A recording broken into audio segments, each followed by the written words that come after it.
یہ قصہ ہے عراق کے شہر بابل کا، جہاں ایک خضر نامی لڑکا اپنی بوڑھی ماں کے ساتھ رہتا تھا۔ اس کی بوڑھی ماں اپنی زندگی کی آخری سانسیں گن رہی تھی۔ وہ لوگ بہت زیادہ امیر بھی نہیں تھے۔ وہ لڑکا سارا دن محنت مزدوری کرتا۔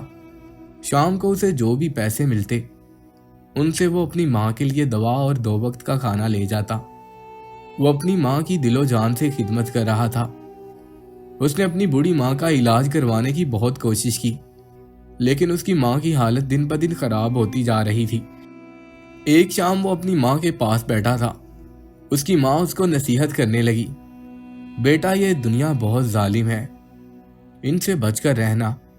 تمہارے باپ کا سایہ پہلے ہی تمہارے سر پر نہیں ہے، اور میرا بھی کوئی بھروسہ نہیں کب آنکھیں بند کر جاؤں۔ اس شہر میں ہمارے کوئی اور رشتہ دار بھی نہیں ہے، اس لیے تمہیں بہت زیادہ محتاط رہنا ہوگا۔ جائیداد کے نام پر ہمارے پاس ایک خستہ حال جھونپڑی کے علاوہ اور کچھ نہیں ہے۔ بیٹا مجھے معاف کر دینا، میں تمہارے لیے کچھ نہیں کر سکی، اور شاید میں تمہاری شادی بھی نہ دیکھ سکوں۔ میرے بعد تمہاری خوشیوں میں شامل ہونے والا کوئی رشتہ دار بھی نہیں ہوگا۔ تم بہت اکیلے ہو جاؤ گے۔ تمہیں آزمائشوں کا مقابلہ ڈٹ کر کرنا ہوگا۔ میں تم سے راضی ہوں بیٹا۔ ماں کی نصیحتیں سن کر خضر آبدیدہ ہو گیا اور ماں کے قدموں میں گر کر رونے لگا۔ کچھ دن کے بعد اس کی ماں کا انتقال ہو گیا۔ اس کی ماں کی میت پر اس کے سوا رونے والا اور کوئی نہیں تھا۔ آس پڑوس کے کچھ لوگ تعزیت کے لیے اس کے گھر آئے۔ اس کے ہمسائے میں ایک لوہار کی بیٹی رہتی تھی، جس نے اس کی ماں کو غسل دیا، اور غربت کا یہ عالم تھا۔ جس لباس میں اس کی والدہ فوت ہوئی تھی، اس نے اسی لباس میں اس کو دفنا دیا۔ والدہ کی آخری رسومات ادا کر کے افسردہ حالت میں وہ گھر لوٹ آیا۔ گھر میں اس کا پرسان حال دریافت کرنے والا کوئی نہیں تھا۔ جو 1-2 رشتہ دار اس کی والدہ کے جنازے پر آئے تھے، وہ قبرستان سے ہی واپس اپنے گھروں کو لوٹ گئے۔ اس کو رونے کے لیے کسی کا کاندھا بھی میسر نہیں تھا۔ ساری رات اس نے کچھ نہ کھایا۔ اگلے دن لوہار اور اس کی بیٹی اس کے لیے کھانا لے کر آئے۔ لوہار اسے کہنے لگا، بیٹا تم اپنے آپ کو اکیلا مت سمجھنا، ہم تمہارے ساتھ ہیں۔ تم میرے بیٹے جیسے ہو، تمہیں کسی بھی چیز کی ضرورت ہو بلا جھجک طلب کر سکتے ہو۔ اتنا کہہ کر وہ اپنے گھر چلے گئے۔ خضر نے افسردہ حالت میں کھانا کھایا اور درخت کے نیچے بیٹھ کر والدہ کی باتوں کو یاد کر کے آبدیدہ ہونے لگا۔ آج اسے بہت اکیلا پن محسوس ہو رہا تھا۔ گھر میں جب غربت کے سائے منڈلا رہے ہوں تو قریبی رشتہ دار بھی ساتھ چھوڑ جاتے ہیں۔ وہ خود کی ڈھارس بندھاتے ہوئے کہنے لگا، مجھے اپنی ماں کی نصیحتوں پر عمل کرنا چاہیے۔ مسلسل افسردگی انسان کو توڑ دیتی ہے۔ مجھے اپنے آپ کو مضبوط بنانا چاہیے۔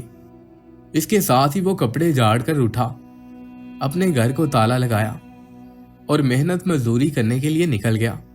آج وہ بہت دنوں کے بعد کام کے لیے نکلا تھا۔ تھوڑی دیر بعد وہ بابل کے ایک بڑے بازار کے اندر پہنچا۔ بازار کے اندر ایک تاجر کا سامان پڑا ہوا تھا۔ تاجر اس سامان کو گودام کے اندر پہنچانے کے لیے کسی مزدور کی تلاش میں ادھر ادھر دیکھ رہا تھا۔ تاجر کی نظر جب خضر پر پڑی تو اس نے فوراً خضر کو آواز دی۔ خضر فوراً اس کے پاس پہنچا۔ تاجر نے اس سے کہا، کیا تم میرا سامان گودام کے اندر رکھ دو گے؟ خضر نے سامان کی طرف دیکھا اور کہا، یہ سامان بہت زیادہ ہے، میں اس سامان کو گودام کے اندر لے جانے کے آپ سے 3 دینار معاوضہ لوں گا۔ تاجر خضر کی بات سن کر سوچ میں پڑ گیا، پھر کہنے لگا، ٹھیک ہے، میں تمہیں اس کام کا 3 دینار معاوضہ دوں گا۔ خضر ایک طاقتور اور پھرتیلا نوجوان تھا۔ اس نے کچھ ہی دیر میں سارا سامان گودام کے اندر پہنچا دیا۔ سامان گودام کے اندر پہنچانے کے بعد جب اس نے تاجر سے اپنا معاوضہ مانگا، تاجر حیران رہ گیا اور سوچ میں پڑ گیا کہ اتنی جلدی اس نے سارا سامان اندر کیسے رکھ لیا۔ تاجر کو ایسا لگنے لگا جیسے اس نے اس کام کے لیے زیادہ معاوضہ طے کر لیا ہے۔ وہ خضر سے کہنے لگا، میں تمہیں اس کام کا معاوضہ صرف 2 دینار دے سکتا ہوں۔ خضر نے اپنے ماتھے سے پسینہ صاف کرتے ہوئے کہا، اے تاجر، تم بے ایمانی سے کام لے رہے ہو۔ تم نے جو زبان میرے ساتھ کی تھی اس کو پورا نہیں کر رہے۔ میرا معاوضہ مجھے دے دو، ورنہ میں پورے بازار کے اندر تمہاری اصلیت سب کے سامنے رکھ دوں گا۔ ताजर के दिल में फौरन डर पैदा हो गया कि अगर इस लड़के ने बाजार में मेरा पोल खोल दिया तो मेरी साख को बहुत नुकसान पहुंचेगा और कोई भी मेरे साथ कारोबार नहीं करेगा। लेकिन फिर उसके जहन में एक शैतानी तरकीब सूझी जिस पर वो मुस्कुराने लगा। उसने खिजर पर चोरी का इल्जाम लगा दिया और जोर जोर से बाजार में शोर करने लगा, लोगों देखो, इस लड़के ने मेरे गोदाम से चोरी की है, इसे पकड़ लो। बाजार में खड़े सारे ताजर और राहगीर खिजर की तरफ देखने लगे। खिजर को ताजर की इस हरकत पर बहुत गुस्सा आया। उसने ताजर के मुंह पर मुक्का मारा और वहां से भाग निकला। ताजर दिल में सोचने लगा, मेरा काम भी निकल गया और मुआवजा भी नहीं देना पड़ा, यानी सांप भी मर गया और लाठी भी ना टूटी। अब वो लोगों को इस बात का यकीन दिलाने के लिए कि वो लड़का वाकई चोर है, वो ताजर फौरन काजी के दरबार में पहुंचा और खिजर पर झूठा चोरी का मुकदमा पेश किया और बताया कि खिजर उसके गोदाम से कीमती सामान लेकर भाग गया है। काजी ने अपनी सिपाहियों को खिजर को गिरफ्तार करने के लिए भेजा, लेकिन खिजर मंजर से गायब रहा और पकड़ा ना जा सका। इसके बाद काजी ने ताजिर को हुक्म दिया कि तुम उस लड़के की झोंपड़ी बेचकर अपना नुकसान पूरा कर लो। जब ताजिर ने काजी की ये बात सुनी तो उसकी बाँछें खिल गई, लेकिन उसे अंदाजा नहीं था कि वो एक यतीम मस्कीन लड़के के साथ कितना बड़ा जुल्म कर रहा है। लालच ने उसे अंधा कर दिया था। दूसरी तरफ वो लड़का इस बस्ती से भागता भागता दूर एक जंगल में पहुंच गया। वो थकन से नडाल हो चुका था। वो सोचने लगा कि आखिर उसे किस जुर्म की सजा मिल रही है। उसकी वालदा की बातें सारी सच साबित हो रही थी। ये दुनिया वाकई बहुत जालिम है और ये यतीमों और मस्कीनों का माल भी हड़प कर जाती है। मुसलसल पैदल चलने की वजह से खिजर भूख और थकन से नडाल हो चुका था। वो खाने की तलाश में इधर उधर भटकने लगा, लेकिन उसे जंगल में खाने के लिए कुछ ना मिला। चलते चलते वो जंगल के वस्त में पहुंच गया, जहां उसे एक गार नजर आया जिसके अंदर रोशनी जल रही थी। रोशनी देखकर उसे कुछ उम्मीद नजर आई। वो फौरन गार के अंदर दाखिल हुआ। गार के अंदर एक सफेद दाढ़ी वाला बुजुर्ग बैठा था। बुजुर्ग ने उस लड़के से पूछा, बेटा क्या तुम रास्ता भटक के हो? लड़के ने जवाब दिया, नहीं बाबा जी, मैं अपनी जान बचाते बचाते यहाँ पर पहुंचा हूँ। बुजुर्ग ने उसे कहा, बेटा तुम बहुत थके हुए लग रहे हो, यहाँ मेरे पास बैठ जाओ, तुम्हें भूख भी लगी होगी। बुजुर्ग ने फौरन उसे खाने के लिए कुछ पेश किया। खिजर ने खाना खाया। फिर बुजुर्ग ने उससे पूछा, बेटा मुझे बताओ तुम्हें क्या परेशानी है? बुजुर्ग ने जब इतनी शफकत से खिजर से परेशान होने की वजह पूछी तो खिजर रोने लगा और दुखी अंदाज में बुजुर्ग को अपनी दास्तान सुनाने लगा कि उसकी माँ के फौत होने के बाद काम के सिलसिले में जब वो एक बाजार में गया तो किस तरह एक ताजर ने उससे काम करने के बाद मुआवजा देने से इनकार कर दिया और फिर उस पर चोरी का इल्जाम लगाकर वहां से भागने पर मजबूर कर दिया और काजी की अदालत में जाकर उस पर झूठा केस करके उसकी झोंपड़ी पर भी कब्जा कर लिया, जिसके बाद काजी के सिपाहियों से बचने के लिए ही वो जंगल में पहुंच गया। बुजुर्ग ने जब खिजर की आप बीती सुनी तो शफकत से उसके सर पर हाथ फेरा और कहने लगे, बेटा ये दुनिया लालच में इस कदर अंधी हो चुकी है कि यतीमों का माल हड़प करने से भी गुरेज नहीं करते। ये लोग खुदा के अजाब को दावत दे रहे हैं। तुम फिक्र नहीं करो, सब कुछ अल्लाह पर छोड़ दो, तुम्हें इस सब का बदला जरूर मिलेगा। मेरी दुआएं तुम्हारे साथ हैं, तुम साबित कदम रहो। जुल्म जब हद से बढ़ता है तो मिट जाता है। खिजर ने ये रात वहां पर बुजुर्ग के साथ गुजारी। सुबह खिजर ने बुजुर्ग के साथ नमाज पढ़ी और फिर उनसे इजाजत तलब करने लगा। बुजुर्ग ने खिजर को बताया कि अब तुम इस बस्ती में वापस हरगिज ना जाना, तुम पर झूठा इल्जाम है, वो तुम्हें पकड़कर तुम्हारे साथ कुछ भी गलत कर सकते हैं। इस जंगल से बाहर एक दूसरी बस्ती है, तुम वहां पर चले जाओ, वहां तुम्हें रोजगार भी मिल जाएगा।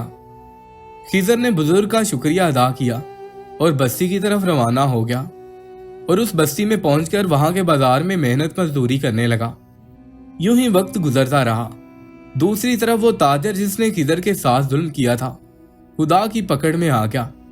उसका सारा सामान आग लगने की वजह से जल गया। जो सामान उसने कुछ ताजरों से उधार लिया था, उन ताजरों ने उसका घर बेचकर अपनी रकम वसूल की। वो बिल्कुल गरीब हो चुका था और खाने पीने के लाले पड़ गए। उसकी बीवी भी उसको छोड़कर चली गई। वो ताजिर जिसका बाजार में सिक्का चलता था, आज उसी बाजार में भीख मांगने के लिए मारा मारा फिरने लगा। वो अर्श से फर्श पर गिरा दिया गया था।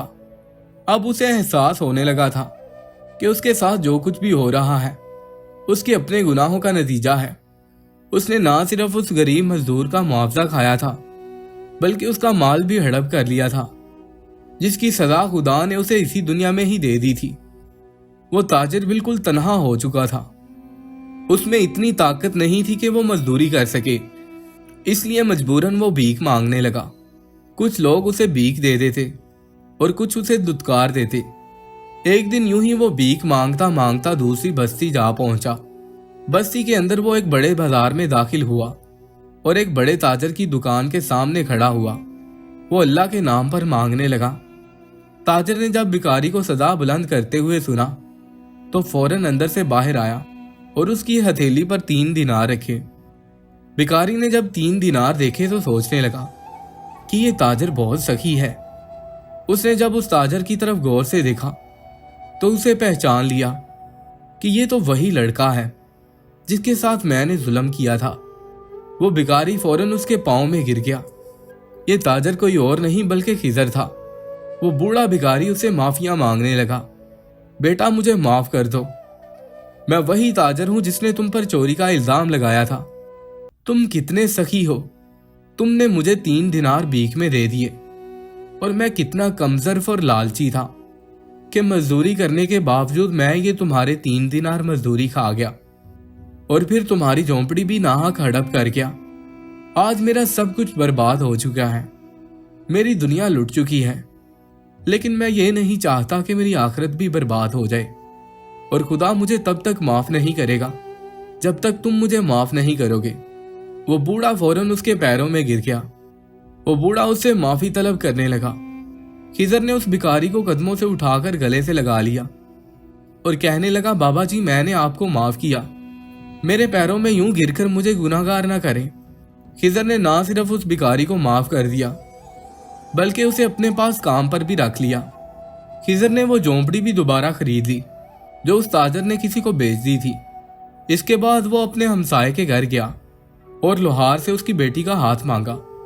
लोहार ने अपनी बेटे की शादी खिजर से तय कर दी और अब वो हंसी खुशी जिंदगी गुजारने लगे।